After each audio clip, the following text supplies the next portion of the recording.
Hey there, Dengar Stu here. Today's video is about answering the question of whether it's a good idea to buy an old steel boat or not, and is proudly sponsored by MarineEngine.com.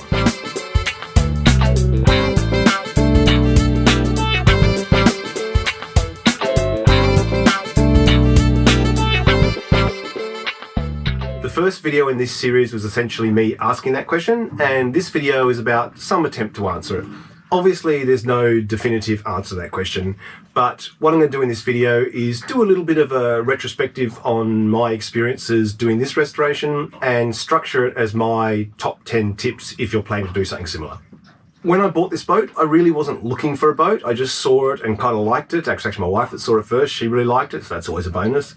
And then I went and had a look. You know, the primary skill I think I brought to that first inspection was my ability to convince myself of anything I want to believe.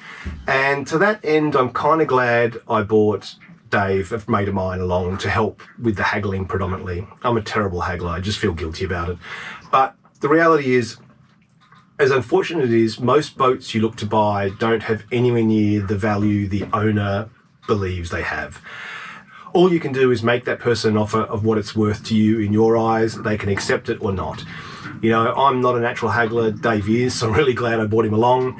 But I still think even with that, I probably paid more than it's worth. So that sort of brings me to tip one. So my first tip starts at the stage of the project where you haven't even bought a boat away. And that is always be prepared to walk away. You can look at a boat and either it's got issues that are just too much trouble, or the owner's refusing to give you the price that you need to buy the boat at, given the work it needs. So some boats, you walk away. You might have traveled quite a way to go and see it, you know. You've fallen in love with the look of it, whatever it is. Somehow you need to look past those things and make the logical decision at the time. This boat had more issues than I thought, and it stemmed from naivety about how much it was going to cost to fix the boat. I didn't get an inspection because I felt that, well, I like the boat, I like it a lot, and surely whatever I find wrong with it, the money I would have spent on an inspection could just be used to fix those problems. And the answer is not even close. You know, a $2,000 inspection would have saved me $30,000 worth of repairs. You know, the inspection, as expensive as it seems at the time, is money well spent. So Dave, who came with me to help haggle on this boat, owns Cavalier, and he looked at quite a lot of trawlers before he bought Cavalier. And the effort he put into inspecting, getting boats surveyed, so he saw more boats than he had surveyed. If a boat looked really promising, he had a professional person survey it. And at the end of the day, he got a really solid boat for a pretty good price, and that just put him miles ahead to begin with. It took a while. There aren't that many good boats out there, really. It took a bit of travel, took a bit of money, but it's paid enormous dividends. And if I was to do it again, which I probably will, I would definitely take his approach. Look long and hard, look at a lot of boats, get them inspected out of the water. You know, you might spend $2,000, find 10 grand's worth of issues, so you get 10 grand off the price, so you've really kind of saved yourself 8 grand. There's nothing worse than seeing a boat out of the water for the first time once it's yours instead of the previous owner. You know, you pull out of the water while it's still theirs and you go, oh, thanks but no thanks, walk away. Suddenly when it's yours and you realise that there's, you know, the anodes are gone, there's holes through the steel, there's lots of pitting, which is actually quite tricky to fix compared to a single, you know, impact hole or whatever. That $2,000 inspection or whatever it costs is, you know, it's going to be the right move every time. It's always going to be cheaper than those repairs. So the next tip is, given that this is about buying a boat, an old boat to do up, regardless of what condition it's in, you're not buying a new boat. You're going to want somewhere to work on the boat. And that was much trickier than I anticipated too. There's a lot of things, particularly with steel boats, that you can't do in a regular shipyard. No one wants you to make the noise of angle grinding or to have those iron filings going all over the fiberglass boat next to you. You really are kind of the leper of the boat world when it comes to working on it. It's just like, oh, steel boat, nah, not here, mate, sorry. So you need to find somewhere that you can do the work. Ideally, that's a piece of private property that you own, you know, like say Doug on SV Seeker's doing.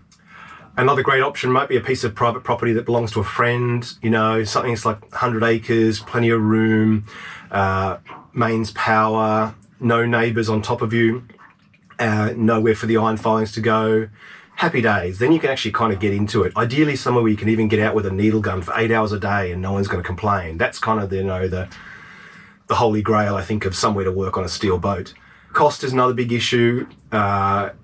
I spent more than the cost of the boat on somewhere to work on it, if it gives you an idea. So I don't think I would have realised that just simply a space to work on the boat was going to be more expensive than the boat itself. So I would highly recommend you try and find where you're going to work on the boat, how you're going to get the boat there. I had issues at the end where I wanted to just get some cranes to put the boat back in the water, but the two bridges into town, north and south, had weight restrictions that meant those cranes couldn't cross the bridges. So I ended up having to get two small cranes to lift, the bow and the stern independently. That was the only way I could get around that. So if you do all that homework first, you're going to save yourself a lot of heartache in the future. Although this video is predominantly about working on a steel boat, and obviously that's what I did and it's what my experience is in now, but I do often get asked, what's the best type of boat to buy to do up? I think the answer to that is work with what you're good at. If you're a boilermaker, buying a steel boat makes a lot of sense. If you're, a woodworker, timber boat makes a lot of sense. Glassing, I think, is relatively easy to learn in the scheme of things, so I think that's not a bad option if you don't have experience in that many things. I have a friend who bought a glass boat that had a lot of osmosis in it, and he went to a shipyard. They planed 6mm off the whole hull and built it up again. That wasn't something he was looking at doing himself, but there's nothing wrong with saying, look, let's just get this job done, get the boat back in the water, then I can start doing a whole lot of other work myself. That leads me nicely onto the next tip, which is do as much of the work as you can yourself, because that's where you save money, but use specialists where it makes sense. I used a specialist to sandblast the hull. I didn't want to do the whole hull with a wet blaster. Yes, it's possible, but no, I didn't want to do it. I also had CDA rebuild the Detroit engine and then had Adrian help with tuning it up because Detroits are quite unique and he's a Detroit specialist. So once again, getting him in paid enormous dividends. Getting someone who really knows what they're doing. You can't know everything about everything. You can't. Yes, you save a lot of money with your sweat equity, like we talked about in that very first video. The work you do is just elevating the value of the boat and it's really only costing you your time. But there's certain points where you're either going to make mistakes because you don't really have the experience in a certain area, or it's going to take you a long time to come up to speed where you can just pay someone for a few hours who has 20 years of experience and they'll go right to the heart of the problem. You pay them a relatively small proportional amount of money and happy days. So yes, do everything you can because you do save a lot of money. I had doubts at one point. I was like, how much money am I actually saving doing this? And then you go to a marina and get a small amount of work done and see the bill and you go, I'm actually saving a lot of money. So do what you can, but don't be afraid to bring a specialist in when you need to. When it comes to buying the boat, another tip I'd give you is only value the things that have value to you. And what I mean by this is when I bought this boat, it had an old black and white analog radar, an old black and white faded LCD GPS, the sonar, once again, individual black and white sonar that, was of dubious accuracy. So you might see an ad for a boat and it says, has GPS, sonar, radar, and you go, wow, that's cool stuff, that's all what I want. But if it turns out those things don't work well enough for you to keep, it actually costs you money to remove them and get rid of them. You may actually be better off buying a boat that has none of those things. So you can just go straight to putting in like the Raymarine multifunction display. You've got everything in one screen instead of 3 screens filling the dash. The leap in quality of electronics from 1990 to 2020. I mean, this is 30-year newer technology and you don't have to remove all the old stuff. So if you don't really want that thing, if it's got hot water, all sorts of accessories a boat can have, just because it has them doesn't mean you should be paying for them if you don't really want them. And not just want a GPS, but if you don't really want that GPS. So just make sure you take that into account when you're going through the purchase price. It may have value, but does it have value to you? The next tip I'd give you is buy the best boat you can afford. The reality is that if somebody else has put a lot of money and time into a boat, sadly for them, they're not going to get that time and money back, and you will take the benefit of that. Finding a boat that's really needs a lot of work, like this one did, means a lot of time and a lot of money. I didn't expect it to take so much time and money, obviously, that's my mistake, my inexperience. But I now realise, given how much it's cost to do this whole project, that if I had actually bought a boat worth 4 times as much, say, so instead of this is like a 10 grand boat, Australian, if I'd bought a 40 or 50 grand boat, it would have been a lot better, more than 4 or 5 times better. And I would probably have been enjoying the boat from day one. I would have been using it. I might have slipped it, much like I intended originally. I might have slipped the boat, re-anti-foul, new anodes, repack the stern glam back in the water, using the boat while I continue to upgrade the electronics, do whatever. But instead, I ended up spending the same amount of money fixing this and 12 months on the hard stand. So I think you need to be realistic about what it's going to cost and consider spending as much of that money up front on the best boat you can find and afford. Next tip is be realistic about your budget.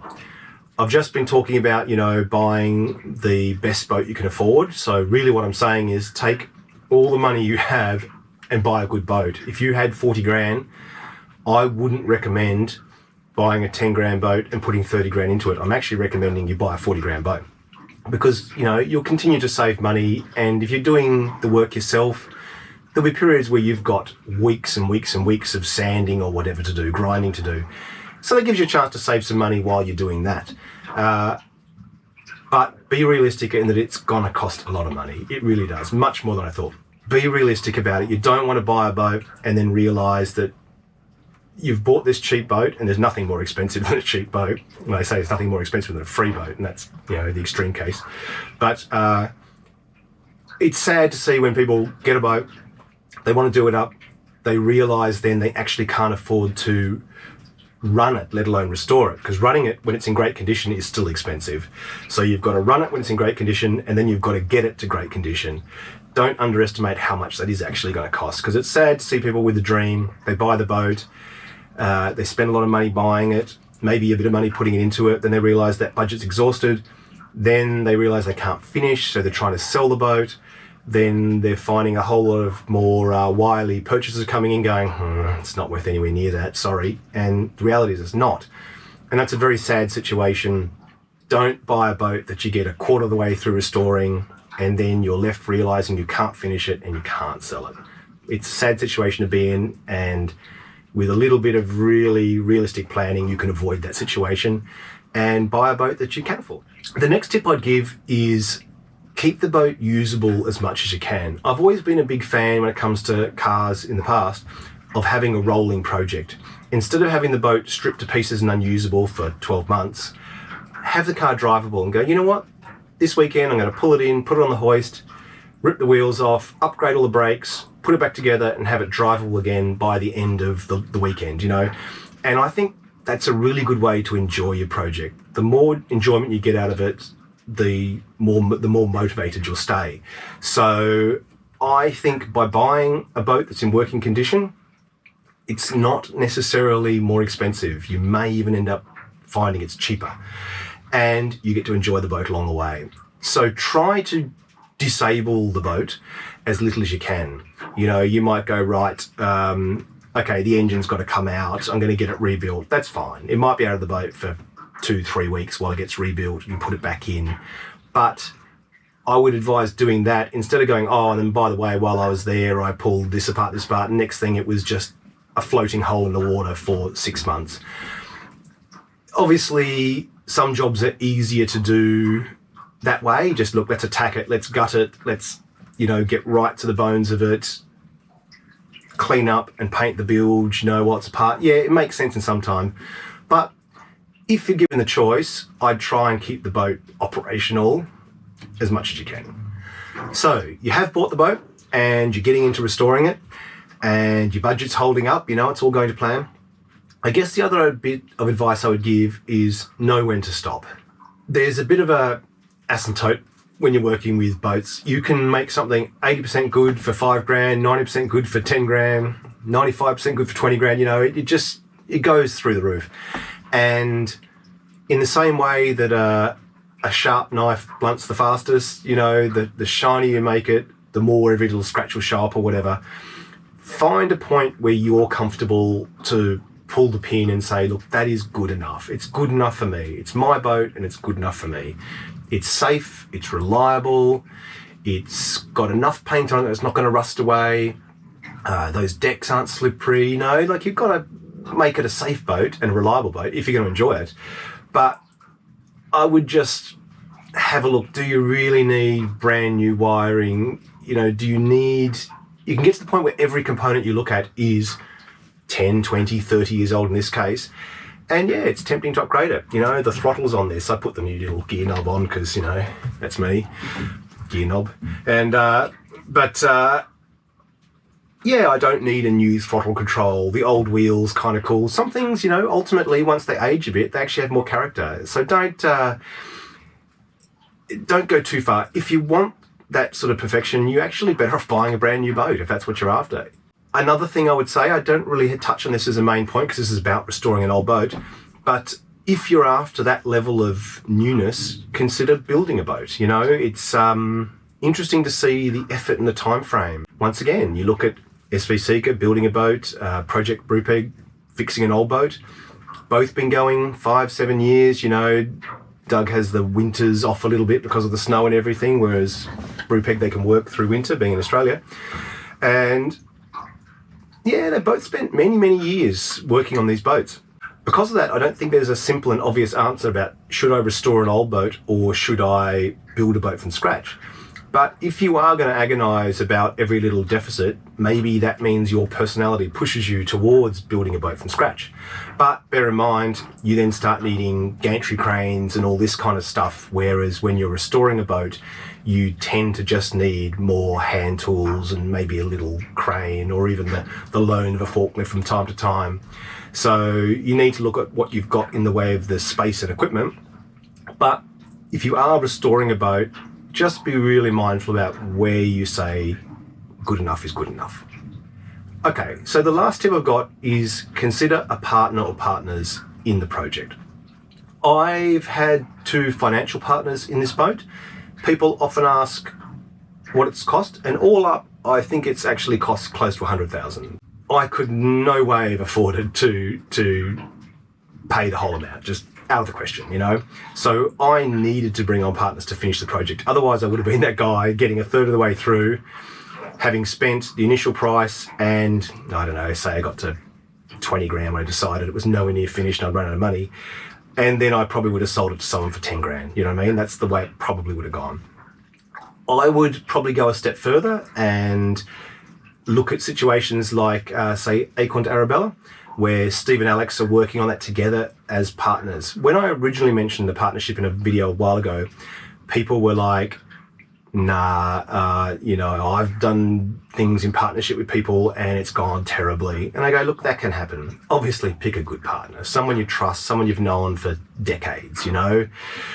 Paul and I are going to be working together doing the diving, the salvage, the treasure hunting sort of stuff.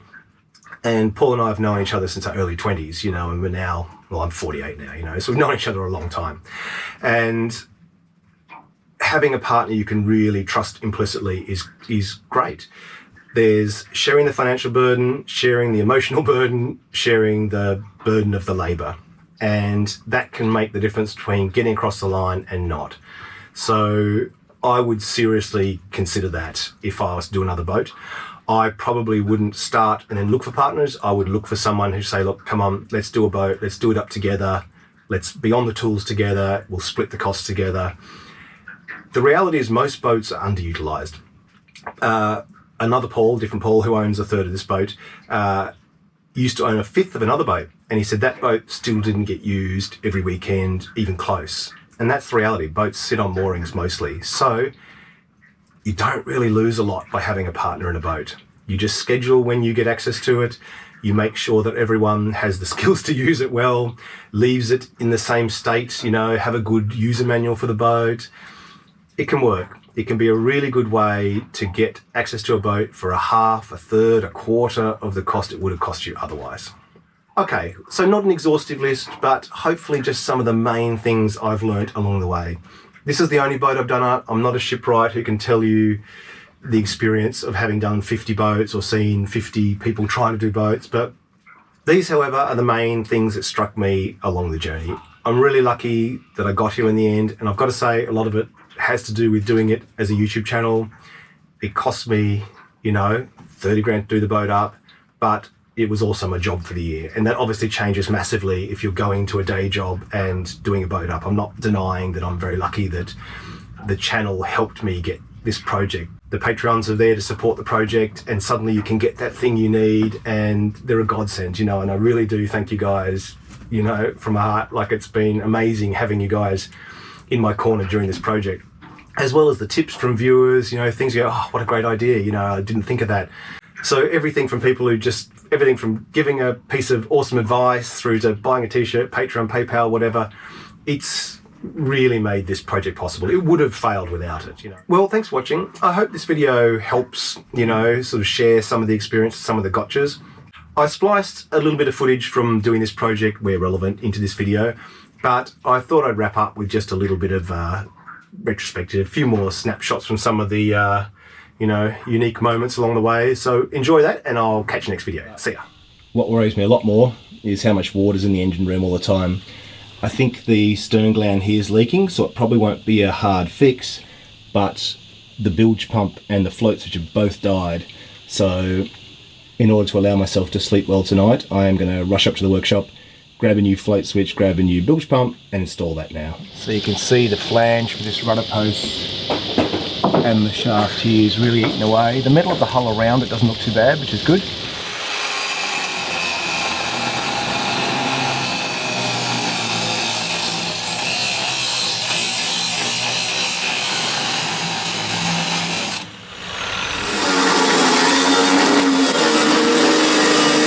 I don't want to do it. I just want to lie here.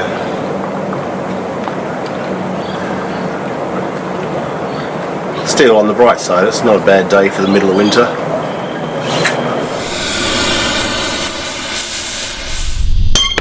Got it. Hey! Well done, Jeffo. Hey!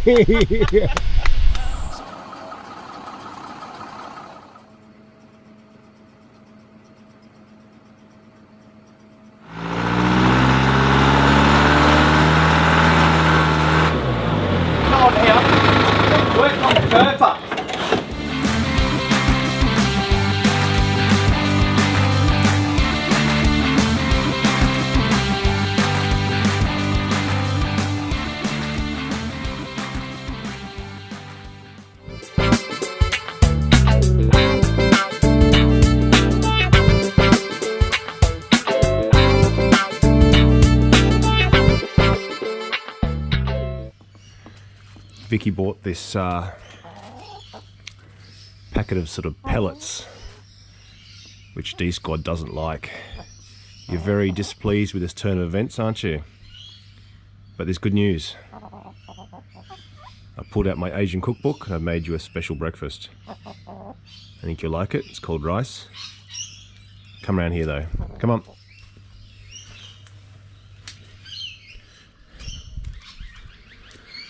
Come out from the sand.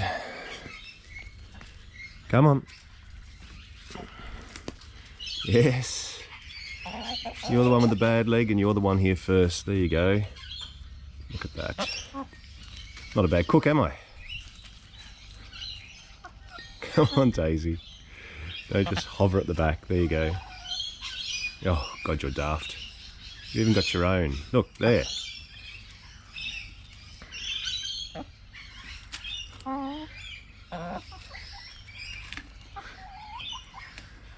Don't be shy.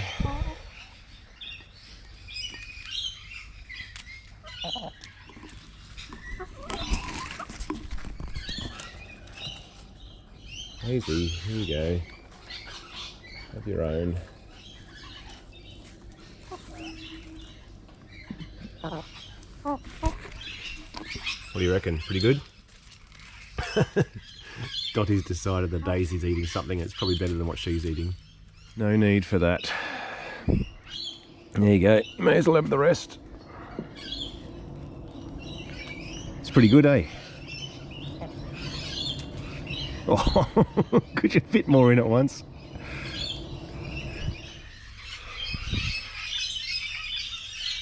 Alright, I'll leave you to it.